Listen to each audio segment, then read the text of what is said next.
Baik,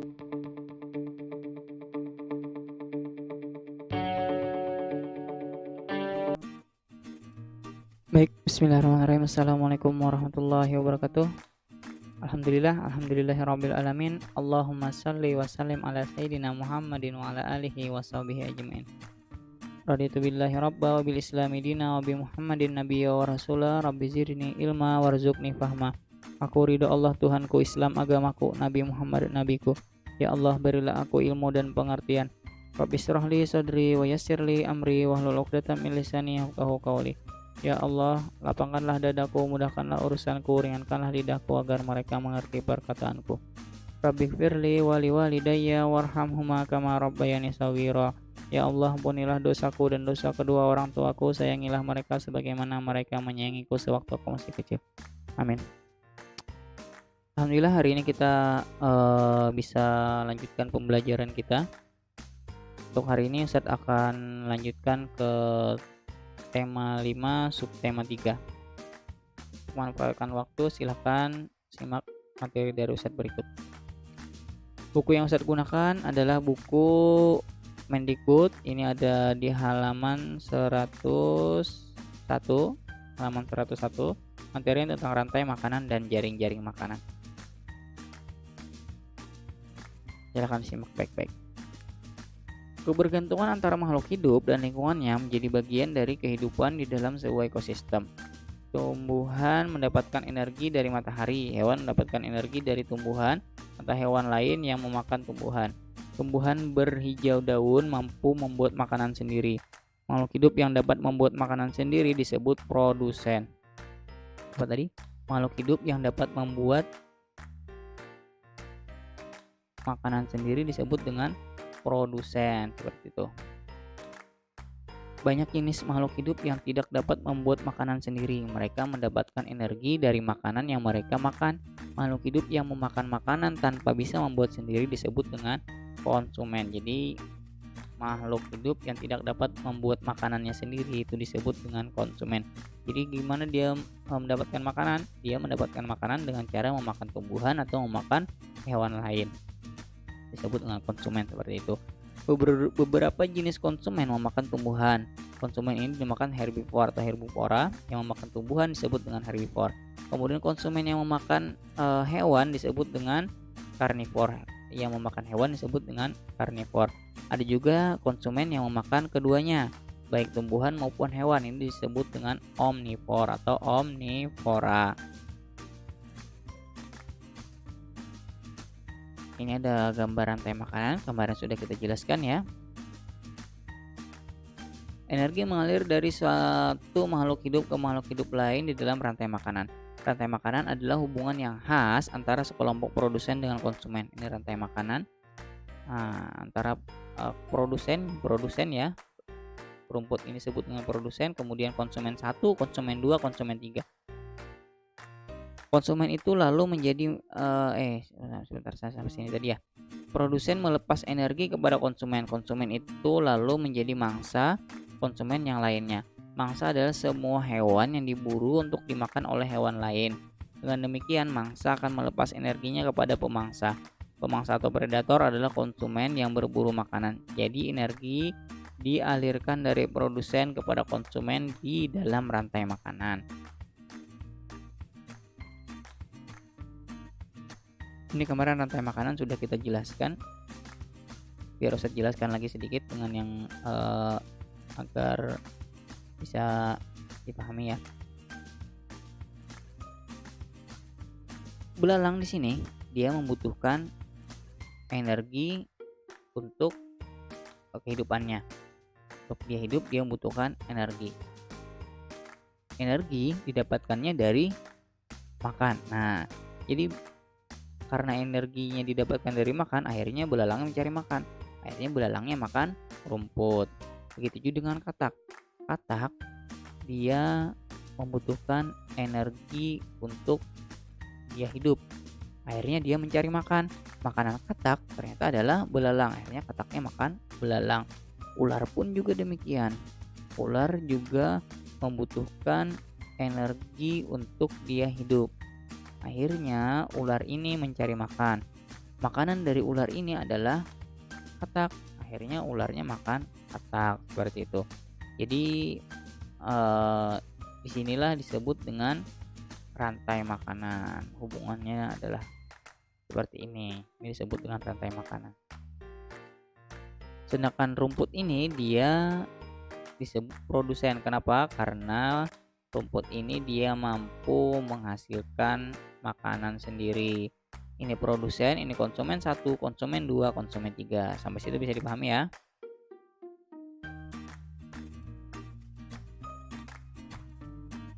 Ini kita hapus dulu. Oke, kita lanjutkan. Nah, di sini ada jaring-jaring makanan. Perhatikan gambarnya. Ada banyak garis dan ada banyak hewannya. Nanti saya jelaskan. Kita baca dulu di bawah sini. Di dalam sebuah ekosistem terdapat hubungan antara beberapa rantai makanan yang terjadi. Satu jenis hewan dapat terlibat dalam beberapa rantai makanan. Demikian juga dengan produsen. Kumpulan dari beberapa rantai makanan di dalam sebuah ekosistem disebut dengan jaring-jaring makanan. Ini pengertian dari jaring-jaring makanan adalah kumpulan dari beberapa rantai makanan di dalam sebuah ekosistem. Itu disebut dengan jaring-jaring makanan. Jadi jaring-jaring makanan tadi adalah kumpulan dari beberapa rantai makanan. Di dalam jaring-jaring makanan, jumlah hewan terlibat makin banyak dan energi yang mengalir juga makin kompleks. Pada jaring-jaring makanan dimungkinkan terjadi persaingan antara makhluk hidup, baik di dalam rantai makanan maupun di dalam jaring-jaring makanan. Setiap komponen yang ada di dalam jaring-jaring makanan saling mempengaruhi satu dengan yang lainnya. Kalau kita perhatikan tadi pengertian dari jaring-jaring makanan adalah kumpulan dari beberapa rantai makanan. Ini disebut dengan rantai makanan adalah garis-garis ini, perhatikan. Tadi kan ada contoh di atas tadi, rumput dimakan oleh belalang, belalang dimakan oleh katak, katak dimakan oleh ular ya. Ini disebut rantai makanan. Sekarang kita lihat, rumput dimakan oleh belalang, belalang dimakan oleh katak, katak dimakan oleh ular. Ini adalah contoh dari rantai makanan yang ada di atas tadi. Nah, sekarang Ustadz bawa ke sini. Di dalam satu ekosistem, rantai makanan ini bisa bukan cuma satu rantai makanan, maksudnya seperti itu. Ada beberapa rantai makanan lain. Contoh, rumput dimakan oleh ulat, ulat dimakan oleh ayam, ayam dimakan oleh ular, ular dimakan oleh elang. Nah, ada 2 sudah rantai makanan. Ada banyak sekali rantai makanan di sini. Banyaknya rantai makanan di sini disebut dengan jaring-jaring makanan. Paham sampai situ? Karena ada beberapa ya, bukan cuma satu rantai makanan, tapi ada beberapa rantai makanan. Rantai makanan digabung di sini, maka disebut dengan jaring-jaring makanan. Contoh lain, daun di pohon ini dimakan oleh ulat. Ulat kemudian dimakan oleh siapa nih? Ulatnya dimakan oleh katak atau kodok ini, kemudian kodoknya dimakan oleh elang. Ini ada satu lagi rantai makanan. Kemudian bisa juga kodoknya sebenarnya dimakan oleh ular, juga bisa seperti itu ya. Kemudian ada tikus. Tikusnya memakan rumput juga.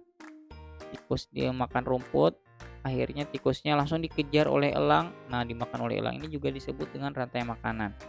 Ada banyak sekali rantai makanannya di sini. Banyaknya rantai makanan gabungan dari rantai-rantai makanan ini disebut dengan jaring-jaring makanan. Sampai situ paham ya? Semoga bisa dipahami. Kalau masih belum bisa dipahami, boleh diulang-ulang videonya atau ditanyakan ke Ustadz melalui voice note di WA. Kita lanjutkan ke materi kita yang lain. Nah, di sini ada perubahan dalam jaring-jaring makanan. Ini ada di halaman 107. Alam senantiasa berubah. Setiap makhluk hidup di alam juga akan berubah. Perubahan pada satu bagian dari sebuah jaring-jaring makanan akan mengubah bagian yang lainnya. Pada musim hujan, ketika tumbuhan tumbuh subur, tanaman padi pun tumbuh subur. Meningkatnya jumlah tanaman padi pada ekosistem sawah akan meningkatkan jumlah hewan atau konsumen yang memakan padi, misalnya tikus sawah. Nah, jadi dengan meningkatnya curah hujan yang berkah, ini akan menumbuhkan tumbuhan padi menjadi subur. Dengan suburnya tanaman padi tersebut, maka ini akan mengundang hewan yang memakan padi. Contohnya adalah tikus. Nah, jadi tikus ini dengan suburnya padi, dengan banyaknya padi di satu sawah, maka dia akan datang ke sawah tersebut. Untuk apa? Untuk mencari makan. Namun ternyata peningkatan jumlah tikus sawah akan meningkatkan jumlah salah satu hewan pemangsanya, yaitu ular sawah. Karena eh, tikus tadi banyak datang ke sawah, akhirnya yang mau makan bukan cuma tikus aja, tapi ular pun juga mencari makan. Sedangkan makanan ular tadi adalah tikus sawah tadi, maka ular pun juga akan datang ke sawah tersebut untuk apa? Untuk juga mencari makan. Jadi karena padinya subur, akhirnya tikusnya datang. Karena tikusnya banyak di situ, akhirnya ular pun datang untuk mencari makan di situ, untuk memakan tikusnya. Peningkatan jumlah tikus. Ular sawah adalah mangsa dari hewan lain, misalnya burung elang. Oleh karena itu, jumlah populasi burung elang pada ekosistem sawah tersebut akan meningkat dan demikian seterusnya. Karena tadi sudah banyak ular di situ, maka burung elang pun akan terus terbang di atas sawah tersebut untuk mencari makanannya juga. Jadi terjadilah jaring-jaring makanan di situ juga nantinya. Rantai makanan sebagai bagian jaring-jaring makanan pada sebuah ekosistem tidak akan terputus selama semua bagian dari rantai-rantai tersebut tetap berperan. Rantai makanan di sawah akan terus terbentuk selama makhluk hidup penyusunnya ada. Jika salah satu dari penyusun rantai makanan tersebut tidak ada karena berbagai faktor, penyusun rantai makanan lain akan terganggu. Jika tidak ada padi, nah ini contohnya ya. Jika tidak ada padi, tikus sawah akan kelaparan. Ular sawah pun demikian, sehingga burung elang kesulitan mendapatkan makanannya. Rantai makanan itu akan terganggu dan merugikan apabila ular sawah yang seharusnya memangsa tikus sawah ternyata memangsa hewan lain, misalnya anak ayam yang dipelihara oleh manusia. Jadi misalnya padinya tidak tumbuh subur, akhirnya biasanya tikusnya datang ke sana untuk mencari makan padi, ternyata karena ada musibah, misalnya ternyata terjadi kebakaran lahan, maka tikusnya tidak akan datang ke situ atau tikusnya ternyata mati, maka ular akan mencari makanan lain. Nah, ular yang tadi seharusnya memakan tikus akhirnya mencari makanan lain. Mencarilah dia ke tempat lain dan ketemulah dengan pemukiman warga misalnya, dan akhirnya ularnya memakan hewan peliharaan warga seperti itu. Misal tadi di sini contohkan adalah anak ayam, maka yang dirugikan adalah manusia sendiri atau warga yang ada di sekitar. Jika salah satu rantai makanan terganggu, jaring-jaring makanan pun akan terganggu. Perubahan-perubahan yang bersifat alami dan menjadi bagian dari daur kehidupan di dalam ekosistem tidak akan memberikan gangguan yang berarti. Hal itu disebabkan perubahan-perubahan tersebut berlangsung lambat. Perubahan yang tiba-tiba bahkan yang memberikan dampak kerusakan cukup besar akan mengganggu jaring-jaring makanan. Bencana alam, pencemaran lingkungan, kebakaran, atau bahkan pemanasan global biasanya akan mengakibatkan terganggunya jaring-jaring makanan. Di antara perubahan-perubahan tersebut, pencemaran lingkungan dan pemanasan global memberikan dampak yang besar terhadap perubahan pada jaring-jaring makanan. Kita lanjutkan ke materi kita yang berikutnya ya. Ini ada di halaman yang ini kalian baca sendiri. Pengaruh letak geografis Indonesia terhadap kehidupan sosial budaya di masyarakat. Ini ada di halaman 112, kalian baca sendiri. Di buku Yudhistira juga ada. Nah, ini yang harus kalian baca. Di buku Yudhistira yang ini ya. Buku yang ini kalian buka di halaman 56. Halaman 56 itu kalian baca sendiri dulu. Silahkan pause videonya kemudian baca yang ada di halaman 56 di buku Yudhistira yang tadi. Kalau sudah, kita lanjutkan. Dan yang ini juga ya, dibaca sendiri dulu. Ustadz lompat yang itu Ustadz anggap bisa dipahami sendiri. Kemudian kita masuk ke masyarakat Bali yang bersatu. Kita masih berada di Bali. Kemarin kita eh, perkenalan dengan sistem irigasi subaknya. Sekarang kita kenalan dengan masyarakatnya yang lain. Banyak bangsa mengagumi kehidupan masyarakat Indonesia yang sangat beragam, tetapi dapat hidup berdampingan dengan damai. Banyaknya pulau mencerminkan juga banyaknya kehidupan sosial budaya yang ada. Setiap suku yang hidup di suatu daerah mempunyai kehidupan sosial dan budaya yang khas dan unik. Belum lagi banyaknya bahasa yang digunakan oleh masyarakat tersebut. Akan tetapi ternyata perbedaan itu justru menjadi kekuatan dan kekayaan bangsa Indonesia. Perbedaan tersebut justru mempererat masyarakat untuk tetap berada dalam naungan Negara Kesatuan Republik Indonesia. Sejarah yang menunjukkan betapa terbentuknya masyarakat Indonesia terhadap sejarah telah menunjukkan betapa terbukanya masyarakat Indonesia terhadap masyarakat lain yang berbeda. Salah satu masyarakat yang terbuka adalah masyarakat Bali. Pada sekitar abad ke-16, Bali diperintah oleh Raja dalam Watu Renggong ya. Ini tahun 1480 sampai 1550, ini masa jabatan beliau. Saat itu raja bersama dengan rombongan mengadakan kunjungan ke kerajaan Majapahit di Jawa Timur. Wah, ini rajanya mengadakan kunjungan ke kerajaan Majapahit di Jawa Timur, berarti kerajaan Islam saat itu ya. Sekembalinya dari kunjungan tersebut, raja diantar oleh sekitar 40 kerajaan Majapahit yang beragama Islam. Hingga sampai kembali di Pulau Bali, ketika kepemimpinan raja dalam Watu Renggong, semua prajurit yang beragama Islam tersebut diizinkan tinggal dan menetap di Bali yang penduduknya beragama Hindu. Sejak saat itulah terbentuknya komunitas Islam di Bali. Mereka pun mendirikan sebuah masjid yang dipercaya sebagai masjid pertama di Bali. Masjid itu diberi nama Masjid Gel-Gel. Hingga kini masyarakat Bali dapat hidup rukun dan damai dengan masyarakat lain yang berbeda kehidupan sosial dan budayanya. Pada setiap perayaan adat dan keagamaan di Bali, masyarakat yang tidak beragama Hindu ikut juga menjaga agar perayaan dapat berlangsung aman dan damai.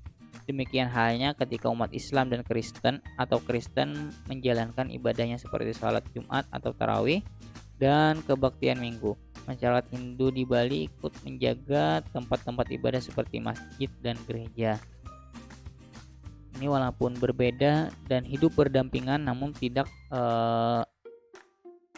maksudnya dapat saling menjaga ya, dapat saling hidup harmonis walaupun banyak sekali perbedaannya, dan perbedaan itu justru sebenarnya menjadi kekayaan bagi negara kita seperti itu.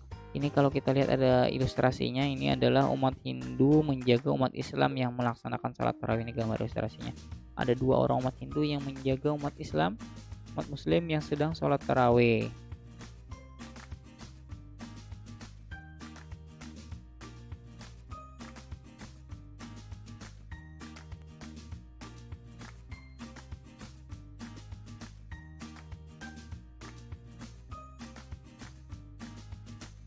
Oke, mungkin untuk materi kita hari ini sampai di sini dulu. Kalau ada yang belum dipahami, silahkan boleh ditanya ke Ustadz. Jangan lupa 3M, pesan ibu ya, menjaga jarak, mencuci tangan dengan sabun, kemudian menggunakan masker. Saya akhiri, wassalamualaikum warahmatullahi wabarakatuh.